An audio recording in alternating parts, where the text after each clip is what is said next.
ఈజీగా ఎలా సాల్వ్ చేయాలో చూద్దాం. ఈ క్వశ్చన్ని మనం చూసినట్టయితే ఇక్కడ 2 సెట్స్ ఇచ్చారు. ఆ 2 సెట్స్ ఒక లాజిక్ని ఫాలో అయి ఉంటాయి.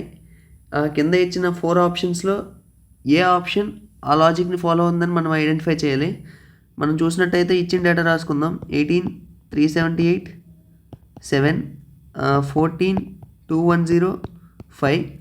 మనం చూసినట్టయితే 14 into 5 70 into 3 210 18 into 7 126 into 3 378. ఈ లాజిక్ ఈ నాలుగుట్లో ఏది ఫాలో అవుతుందో చూద్దాం.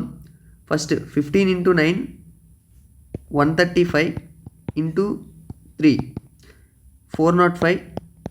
ఆప్షన్ ఏ ఫాలో అవుతుంది. Option A is answer. కావాలంటే ఆప్షన్ బి చెక్ చేయండి, ఫాలో అవ్వదు.